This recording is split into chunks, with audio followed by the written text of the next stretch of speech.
Jake Morrison floated near the observation deck of Research Station Alpha 7, watching the pulsar spin in the distance.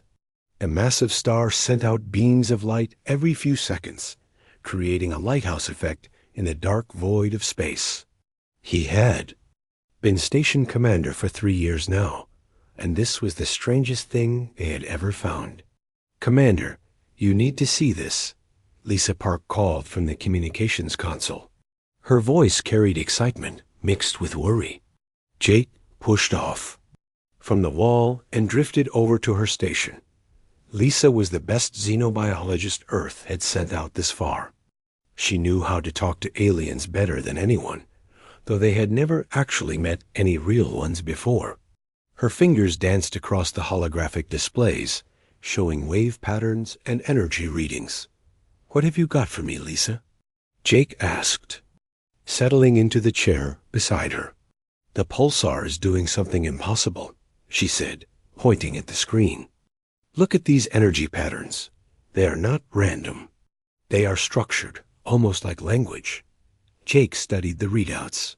He was not a scientist, but he had learned enough during his years out here to recognize when something was very wrong, or very right, depending on how you looked at it. "Are you saying the pulsar is trying to talk to us?" he asked. "Not the pulsar itself. Something near it. Something using the pulsar's energy to send us a message." Lisa's eyes were wide with excitement. "Jake, I think we just found our first alien." The station's alarm system suddenly activated, filling the air with a soft chiming sound. This was not the emergency alarm, but the alert that meant they had detected something requiring immediate attention. Jake tapped his communication badge. "All hands, this is Morrison. Report to stations. We may have a first contact situation." Within minutes, the small crew of 12 had assembled in the main laboratory. Pete Williams, their chief engineer, looked skeptical as always. Amy Chun, the station psychologist, seemed nervous but ready. The others waited quietly for Jake to explain. "Lisa has detected what appears to be an intelligence signal coming from near the pulsar," Jake announced. "We are going to attempt communication." Lisa activated the main screen, showing the energy patterns they had been tracking. Suddenly, the patterns changed. They became smoother, more organized. Then something incredible happened. A voice spoke, directly into their minds. It was not heard through their ears, but felt inside their thoughts. The voice was feminine, ancient, and carried the weight of billions of years. "Greetings, small beings of the third planet. I have been waiting for someone to notice me." Several crew members gasped. Amy Chun grabbed onto the nearest chair for support. Pete Williams just stared at the screen with his mouth open. Jake felt a chill run down his spine, but he stepped forward. "This is Commander Jake Morrison of Earth Research Station Alpha 7. Who are we speaking with?" "I am what you might call a traveler. I have existed since your galaxy was young. I have watched stars be born and die. I have seen civilizations rise and fall across 1,000,000 worlds." The voice paused, and Jake could feel something like sadness. In it, "You may call me by any name you choose. Names have little meaning when you have lived as long as I have." Lisa leaned forward, her scientific curiosity overcoming her fear. "How long have you been near our system?" "Time moves differently for me than for you. What you call centuries pass like days. I arrived when your species first looked up at the stars and wondered what was out there." Jake felt the crew's tension. This being had been watching Earth for a very long time. But instead of fear, he felt curiosity growing inside him. "Why are you here? What do you want from us?" The voice became softer, almost gentle. "I want nothing from you, brave commander. I am here because I am always here, everywhere, moving through the void between worlds. But I must warn you of something very important." The energy patterns on the screen began to shift, becoming more complex and beautiful. Colors that had no names danced across the display, I am not what I appear to be now. What you see and hear is only a small part of my true nature. My real form is something your minds cannot safely process. Every species that has ever seen my true self has either died from the shock or lost their sanity forever. Amy Chun spoke up, her voice shaking slightly. How many species have you encountered? Thousands, across millions of years. Some were more advanced than yours. Some could travel between stars as easily as you move between rooms. None of them could survive seeing what I really am. Jake felt his crew's fear growing, but something else was growing in him. It was not fear or respect or worship. It was simple human curiosity mixed with stubbornness. Some tried to worship me as a goddess. Others tried to destroy me as a demon. A few simply ran away as fast as their ships could carry them. But all of them, without exception, could not handle the truth of my existence. The being's voice took on a tone of warning. I tell you this not to frighten you, but to protect you. Turn your station around. Go back to your home world. Forget you ever detected my signals. This is the only way you will survive. Jake looked around at his crew. He saw fear in their eyes. Yes, but he also saw something else. The same curiosity that had driven humans to explore every corner of their planet. The same stubbornness that had made them reach for the stars, even when it seemed impossible. He turned back to face the screen and smiled. It was not a mocking smile or a brave smile. It was the simple, genuine smile of a human who had just been told something was impossible. Lady, we appreciate the warning, but we have survived everything from ice ages to nuclear war to reality TV. We have looked into black holes and found them beautiful. We have explored the deepest parts of our oceans where creatures live that would give most people nightmares. And we think they are amazing. Jake's smile grew wider. So with all due respect, why don't you show us what you really look like? We would like to meet the real you. The silence that followed Jake's words felt like it lasted forever.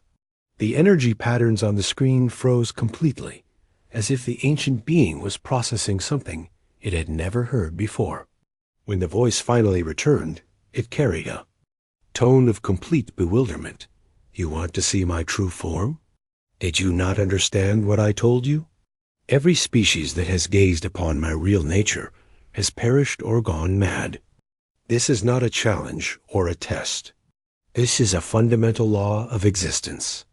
Pete Williams, who had been quiet until now, floated forward and looked at the screen with his usual practical expression. Ma'am, no offense, but humans are pretty good at breaking laws we do not like. We have been doing it since we figured out how to make fire. Amy Chun had recovered from her initial shock and was now taking notes on her tablet. As the station psychologist, she was fascinated by this first contact situation. Could you tell us more about these other species? What exactly happened to them when they saw you? The being seemed to consider this request. The energy patterns began moving again, creating new shapes and colors. Very well. Perhaps if you understand what befell the others, you will reconsider your foolish request. The main screen changed, showing images that appeared directly in their minds. They saw a proud civilization of tall, graceful beings with 4 arms and silver skin.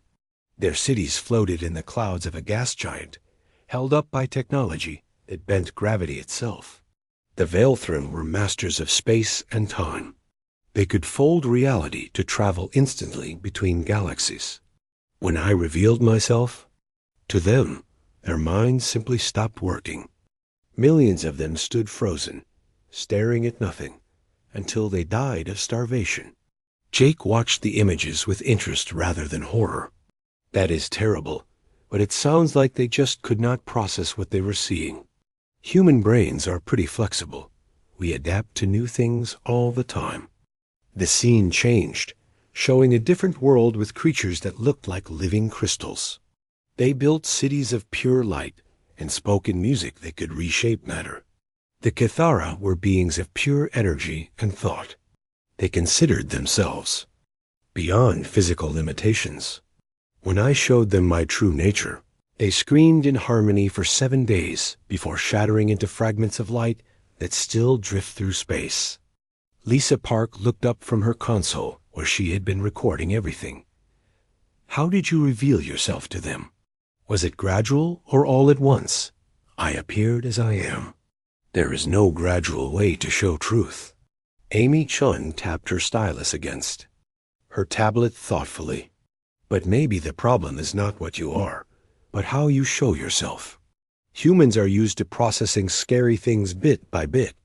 We have horror movies and haunted houses because we actually enjoy being frightened in controlled ways.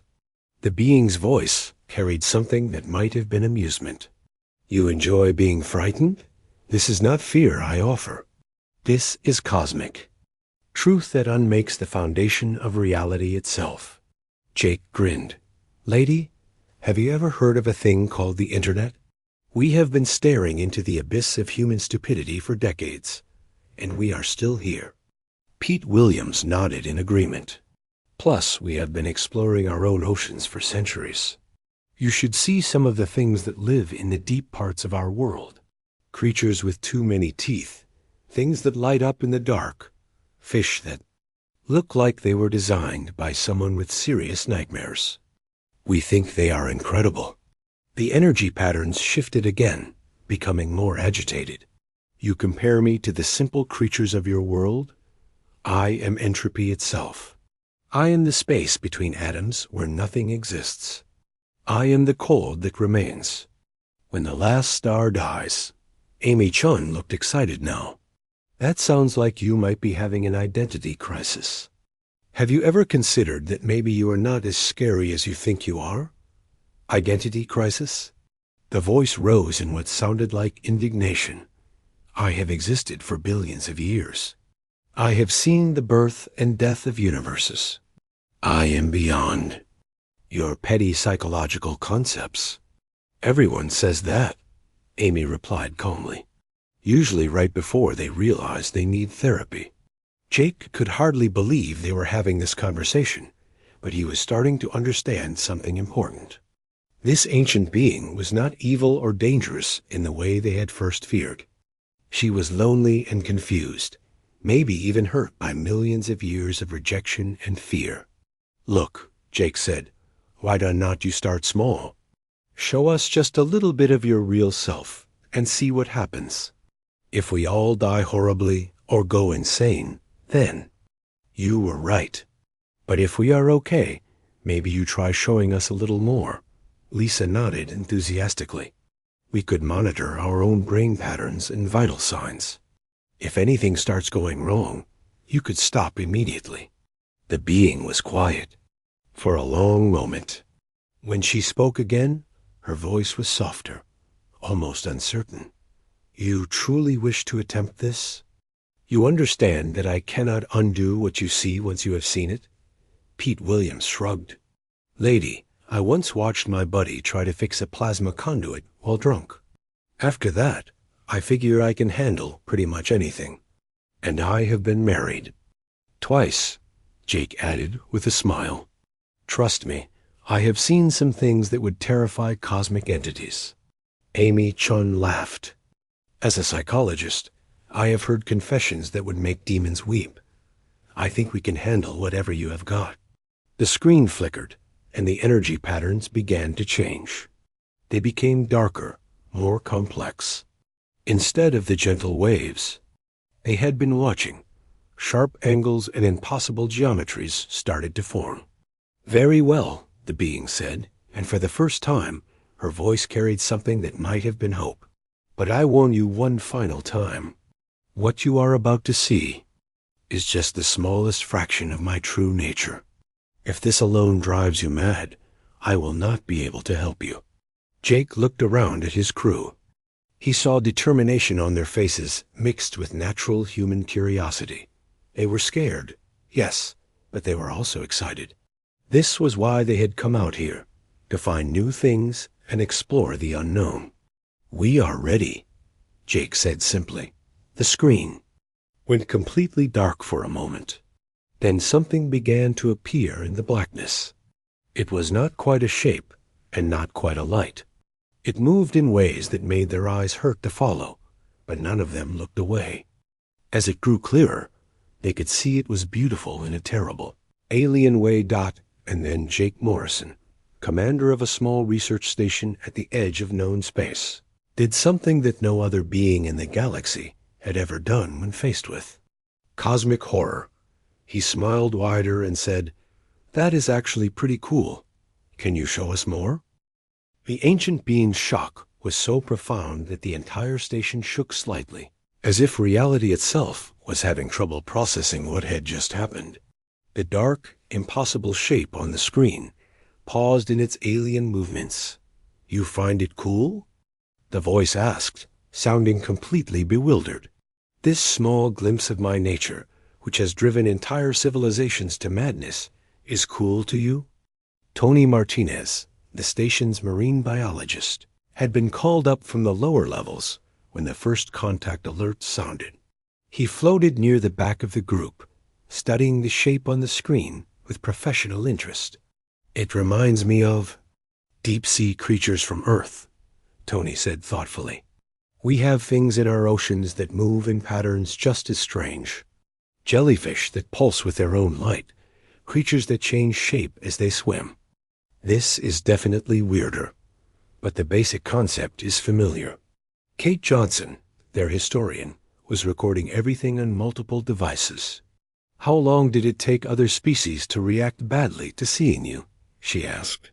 "Immediately," the being replied. "The moment they perceived my true nature, they either died or lost their minds. There was never any delay or gradual process." Amy Chun was monitoring the crew's vital signs on her medical scanner. "Well, everyone's heart rate is elevated, but that is normal for exciting situations. No signs of psychological breakdown or physical trauma. Jake, how do you feel?" Jake was still staring at the screen with fascination. "Honestly, I feel like we are looking at something that is going to change everything we thought we knew about the universe. And that is terrifying and amazing at the same time." Pete Williams nodded in agreement. "It is like seeing the blueprints of reality itself. Sure, it is scary, but it is also the most incredible thing I have ever witnessed." Lisa Park was taking detailed readings of the energy patterns. "The complexity is beyond anything we have ever recorded. The mathematical structures alone could advance our understanding of physics by centuries." The being's voice grew stronger, more confident. "You speak of me as if I am a scientific curiosity rather than an agent of cosmic terror. Why cannot you be both?" Kate asked. "Throughout human history, the most terrifying things have also been the most fascinating. Volcanoes destroy cities, but they also create new land. Black holes devour everything around them, but they also help hold galaxies together." Tony was studying the movement patterns more closely. "Could you show us more? I am curious about how your form changes over time." The screen flickered, and the dark shape began to expand. What they saw next should have shattered their minds. Tentacles that stretched across dimensions writhed in the void. Eyes that could see through time itself opened and closed in rhythms that followed no earthly logic. Mouths that devoured light appeared and disappeared along surfaces that existed in too many dimensions to properly perceive. The crew watched in complete silence for several minutes. Then Pete Williams let out a low whistle. "That is metal as hell," he said with genuine admiration. Amy Chun was checking her readings again.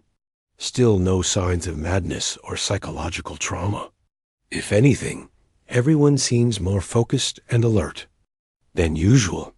The being's massive form paused in its cosmic dance. When she spoke, her voice carried a tone of complete confusion mixed with something that might have been hope. "I do not understand. You are seeing my true nature now. This is what I actually am. A creature of living darkness that exists between realities. I devour light and time itself. I am the nightmare that waits in the space between atoms." Jake floated closer to the screen, studying the impossible geometry of her form. "You are also beautiful in a way that is completely alien to us. Look at how you move through dimensions we can barely comprehend. The patterns you create are like nothing we have ever seen." Lisa was practically vibrating with excitement. Energy manipulation alone is incredible. You are bending the fundamental forces of the universe like they are clay. Kate was scribbling notes as fast as she could write. "This is going to revolutionize our understanding of what life can be. You are proof that consciousness can exist in forms we never imagined." Tony pointed at one of the appendages that was weaving through what looked like folded space. "See how that tentacle moves? It is following fluid dynamics that should not be possible in a vacuum. You are creating your own physics as you go." The ancient being slowly contracted her form, back to something slightly less overwhelming, though still clearly alien and vast, beyond human comprehension. "You are not afraid," she said, and there was wonder in her voice. "You are not worshiping me or trying to destroy me. You are studying me and finding beauty in what I am." Amy Chun smiled. "Why would we be afraid? You warned us multiple times about the danger. You clearly do not want to hurt us. And honestly, after spending years studying human behavior, alien, cosmic horror is refreshing." Jake laughed. "Plus, you have been alone for billions of years. That must be incredibly lonely. If we can be the first species to actually be your friend, instead of running away or going insane, why would not we want to do that?" The being's form shifted in ways that might have indicated surprise or emotion. "Friend? You would offer friendship to something like me?" Pete Williams grinned. "Lady, I have been friends with Jake for 15 years. Trust me, I have experience with weird personalities." "Hey," Jake protested with mock indignation, then turned back to the screen. "But he is right. We would be honored to be your friend." The massive form on the screen began to pulse with what looked like bioluminescence, similar to the deep-sea creatures Tony studied. Colors that had no names in human language rippled across her surface. "I have not felt anything like this since I was young," she said softly. "When the universe was new, and I was still learning what I was. I had forgotten what it was like to be seen without fear or worship." Lisa was practically bouncing in her chair. "What should we call you? You said names do not matter much to you, but they matter to us." The being considered this for a moment. "I have been called many things over the eons. Destroyer, demon, goddess, nightmare, the void that devours. But none of those names were chosen with affection." Tony suggested, "What about Nova? You shine in the darkness of space, and you are unlike anything we have ever encountered." "Nova," the being repeated slowly, as if testing how the name felt. "Yes, I think I would like to be called Nova." Jake smiled at the screen. "Well then, Nova, welcome to the weirdest friendship in the galaxy. Now, we have about 1,000,000 questions, and we are pretty sure you have been lonely long enough. How about we start getting to know each other properly?" For the first time in billions of years, the ancient cosmic entity known now as Nova felt something she had thought was lost forever. She felt the warmth of acceptance and the joy of genuine connection. And in the depths of space, surrounded by humans who saw beauty in cosmic horror and offered friendship to the friendless, Nova began to remember what it meant to not be alone. Over the next several hours, Nova began to share her story with the crew of Research Station Alpha 7. What they learned changed their understanding of the universe and their place in it forever. "I was not always alone," Nova explained, her massive form shifting gently on the screen like a living aurora. "When the universe was young, there were others like me. We were the first conscious beings to emerge from the cosmic background radiation. We watched the first stars form, and celebrated the birth of galaxies. Jake listened intently while sipping coffee from a magnetic cup. What happened to the others like you? Time, Nova said simply. We were immortal, but not immune to loneliness and despair. One by one, they chose to fade away, to become one with the void. I was the last to remain, too curious about what would develop next to give up existence. Amy Chun was taking detailed notes on her tablet. So you have been alone. For how long exactly? By your measurements, approximately 12 billion years. The crew fell silent at this number. Kate Johnson was the first to speak. That is longer than our entire solar system has existed. How did you survive the loneliness? Nova's form pulsed with what they were learning to recognize as emotional response. I explored. I watched new forms of life develop on countless worlds. At first, I was excited to find beings that might understand me, might be companions in this vast universe. Lisa Park looked up from her readings. But they all reacted badly when they saw your true form. Yes, the first species I encountered were called the Zephyrians. They were energy beings like myself, but much younger and simpler. I thought surely they would understand what I was. Instead, when I revealed myself, they screamed and dispersed into component particles. Tony Martinez frowned. Did you try approaching them differently? Maybe in a form they could better handle? I tried many approaches over the millennia, Nova replied. I appeared as light, as sound, as mathematical equations, as dreams. But eventually, they always wanted to see the real me. And when they did, the result was always the same. Pete Williams was running diagnostics on the station systems, making sure their extended contact with Nova was not causing any damage. How many species are we talking about here? Thousands. Some were primitive, barely beyond using simple tools. Others had technologies that could reshape reality itself. The ethereal collective could travel through time as easily as you move. Through space. The quantum shepherds herded living stars like livestock. The void dancers could create new dimensions with their art. Jake felt a chill at the implications. What happened to them all? Nova's form grew darker, more subdued. They are gone. Not because I destroyed them intentionally, but because contact with me broke something fundamental in their minds. Entire. Civilizations would simply stop functioning after seeing my true nature. They would stand frozen, or run screaming into the void, or try to erase all memory of my existence from their histories. Amy Chun was studying the psychological profiles. She had been building. It sounds like they experienced a form of existential shock. The reality of your existence was too far outside their ability to process. Perhaps, Nova agreed. I began to understand that I was like a living reminder of forces and realities that conscious minds were not meant to comprehend. I am entropy, and chaos, and the spaces between things. I exist in ways that violate the basic assumptions of structured thought. Kate Johnson looked thoughtful. So you started avoiding contact with new species? I tried. But loneliness is a powerful force.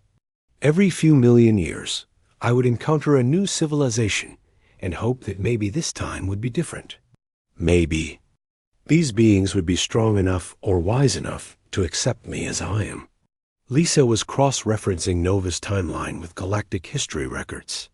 We have found traces of several lost civilizations that match your descriptions. Archaeological. Evidence of advanced societies that just suddenly disappeared without explanation. Nova's voice grew heavy with ancient sadness. I am the explanation. I am the reason why the galaxy is not full of thriving interstellar civilizations. Every time intelligence reaches a certain level of development, they eventually detect me. And then they are gone. The crew absorbed this information in stunned silence. They were talking to a being who had accidentally caused the extinction of thousands of intelligent species, simply by existing. Jake floated over to the main screen and looked directly at Nova's swirling form. That must be an incredible burden to carry. All those years, all those civilizations, and you were just looking for someone to talk to. I considered ending my existence many times, Nova admitted. The universe might be better off without me. But I could not bring myself to fade away like the others of my kind. There was always the possibility that someday someone would understand. Tony was studying readouts from their deep space sensors. But we are different somehow. We can look at you and not go insane or die. Why do you think that is? Nova's form brightened slightly. I have been analyzing your responses since we first made contact. Your species has several unique characteristics that I have never encountered before. Amy Chun leaned forward. Such as, you actively seek out things that frighten you. Your entertainment includes deliberate exposure to fear and horror. You have conditioned yourselves to find beauty in darkness and meaning in chaos. Pete Williams grinned. We do love our horror movies and extreme sports. More than that, Nova continued. Your species has survived multiple extinction events and global catastrophes. You have evolved not just physically, but psychologically, to adapt to impossible situations. Jake nodded slowly. We are survivors. We do not just endure bad things. We figure out how to thrive in spite of them. And perhaps most importantly, Nova said, her voice growing warmer, you offer friendship without conditions. You did not ask me to change or hide what I am. You did not demand worship or service in exchange for acceptance. You simply offered to be my friend. Kate was scribbling notes rapidly. So humanity might be the first species capable of true contact. With cosmic-level entities like yourself, it appears so. In 12 billion years of existence, you are the first beings to look upon my true nature and respond with curiosity and kindness instead of terror or madness. Lisa was checking her communication equipment. Nova, this changes everything. If we can be friends with you, maybe we can help you find other species that might be ready for contact. Maybe we can be bridges between you and other forms of life. Nova's form pulsed with what was unmistakably excitement. You would do that? You would help me find others who might accept me. Jake smiled. Nova, we have been alone in the universe our whole lives. We thought we were the only intelligent species in the galaxy. Now we find out we are sharing space with someone who has been alone for billions of years. Of course, we want to help. Amy Chun was reviewing her psychological assessments. Plus, you clearly have not lost your ability to form emotional connections. You just needed to find the right people. Tony looked up from his screens. And think about what we could learn from each other. You have observed the development of life across billions of years. The scientific knowledge you could share with us would advance our understanding immeasurably. Nova's massive form began to glow with gentle bioluminescence. I had not dared to hope for this. To have not just acceptance, but genuine friendship and partnership. Pete Williams was grinning widely. Lady, you have just made first contact with humanity. Fair warning, we are going to want to introduce you to everyone. Jake laughed. That is assuming Earth Command does not panic when we tell them we have befriended a cosmic entity that accidentally wiped out half the civilizations in galactic history. Nova's form shifted in what they were learning to recognize as amusement. Perhaps we should consider how to approach that conversation carefully. The emergency communication from Research Station Alpha 7 reached Earth Command at exactly 14:30 GMT on a Tuesday afternoon that would be remembered as the day humanity officially became part of something much larger than themselves. General Ray. Cooper was reviewing supply requisitions when his aide burst into his office with a priority alert. Sir, we have a Code 7 from the Deep Space Research Station. They claim to have made contact with an alien intelligence.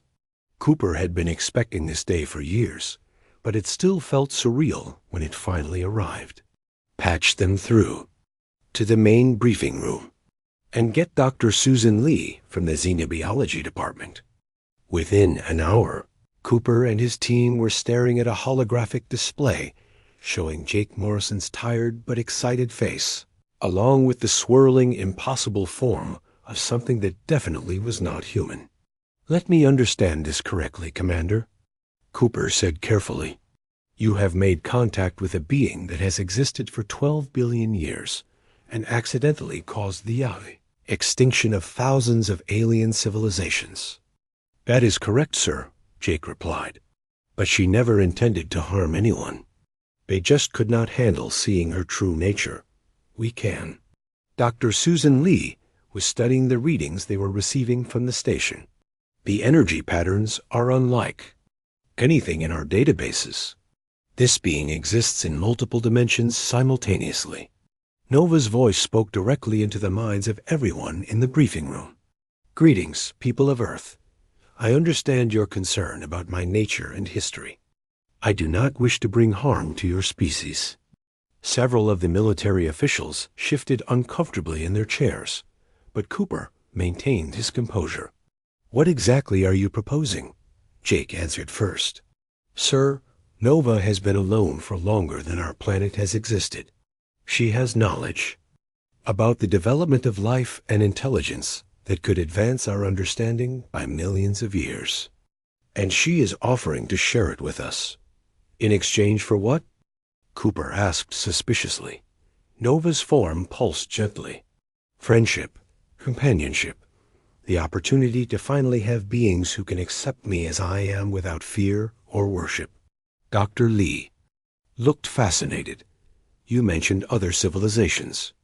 Are there any that still exist?" "A few," Nova replied. "Most species develop to a certain point and then stagnate, never reaching a level where they would detect me. There are perhaps a dozen civilizations currently at various stages of interstellar development." Cooper leaned forward. "And you think humanity could serve as intermediaries? Help you make contact with them safely?" "Your species has a unique gift," Nova explained. "You can adapt to situations that would destroy other minds. You find beauty in chaos and meaning in horror. If any beings could help bridge the gap between my nature and theirs, it would be humans." Jake was grinning despite the seriousness of the situation. "Sir, we are talking about becoming the galaxy's first diplomatic corps, not conquerors or colonizers, but friends and mediators." Amy Chun spoke up from the station. "From a psychological standpoint, this could be humanity's greatest strength. We excel at building relationships across cultural and ideological barriers." Cooper was quiet for several minutes, processing the implications. Finally, he spoke to his aide. "Get me a direct line to the president and contact the United Nations. This is bigger than any one country." Over the next several hours, emergency meetings were held across Earth.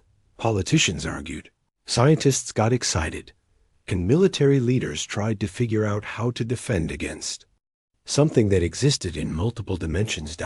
But in the end, it was Nova herself who helped convince them. "I could have approached your world directly at any time over the past several thousand years," she told the assembled leaders during a global video conference. "I could have revealed myself to your greatest thinkers, your religious leaders, your scientists. But I chose to wait until you reached out to me." Dr. Lee asked the question everyone was thinking. "Why?" "Because true friendship cannot be forced or manipulated into existence. It must be offered freely. When Commander Morrison and his crew looked upon my nature and offered acceptance without conditions, they gave me something I had not experienced in 12 billion years. Hope." The President of the United States was the first to speak after a long silence. "What would this partnership look like practically?" Jake answered from the station. "We start small. Nova has already agreed to share some of her knowledge about physics and engineering. We learn from each other and build trust. Then, when we are ready, we begin reaching out to other species." Lisa Park added, Nova can guide us to civilizations that might be ready for contact. We can serve as a buffer, making first contact and determining if they can handle learning about Nova's existence. Tony Martinez had been studying star charts. With Nova's help, she knows the locations and development levels of every intelligent species in this part of the galaxy. We could avoid the mistakes that led to previous extinctions. Cooper was beginning to see the possibilities. So humanity becomes the galaxy's diplomatic corps. We make contact, build relationships, and carefully introduce the concept of cosmic-level entities. Exactly, Jake said. And for species that can handle it, Nova becomes available as a source of knowledge and wisdom. For those that cannot, we simply maintain normal diplomatic relations. Kate Johnson had been working on historical analysis. This could prevent future extinctions while allowing existing civilizations to develop naturally. Nova's form brightened with enthusiasm. For the first time in eons, I have hoped that I might not have to remain alone, that other species might eventually be able to accept me as you have. Pete Williams was running calculations on his engineering systems. Plus, Nova has already shared some basic principles about dimensional engineering. We could have faster than light. Travel within a decade. Dr. Lee was practically vibrating with excitement. The scientific advances alone would justify this partnership, but the opportunity to serve as galactic ambassadors is unprecedented. Cooper made his decision. Commander Morrison, you and your crew are hereby reassigned to Project Starbridge. Your mission is to develop protocols for safe first contact and begin establishing diplomatic relations with our new ally. Jake saluted through the holographic display. Understood, sir. What about resources? Whatever you need. This is now humanity's highest priority project. Nova's voice carried warmth and gratitude. Thank you, people of Earth. You have given me something I thought was lost forever. Amy Chun smiled. Nova, you have given us something too. A purpose beyond just surviving and expanding. You have given us the chance to be helpers and friends to the lonely and misunderstood. As the official meetings wound down and new plans began to take shape, Jake found himself floating near the observation deck again, looking out at the pulsar that had started this whole adventure. Nova's presence was gentler now, more controlled, as she had learned to moderate her appearance for human comfort. So, Jake said quietly, ready to make some friends across the galaxy? Nova's response carried 12 billion years of loneliness finally coming to an end. With humans as guides, I think I finally am. In the weeks that followed, Research Station Alpha 7 was expanded into Starbridge Station, humanity's first diplomatic outpost for interstellar relations. Ships began arriving with diplomats, scientists, and engineers ready to begin the greatest adventure in human history. And somewhere in the vast darkness between stars, an ancient being who had wandered alone since the universe was young finally began to believe that maybe, just maybe, she would never have to be alone again. Humanity had looked into the face of cosmic horror and responded with friendship. Now, they were ready to teach the galaxy that sometimes the most terrifying things just needed someone to understand them. The age of humanity as cosmic diplomats had begun.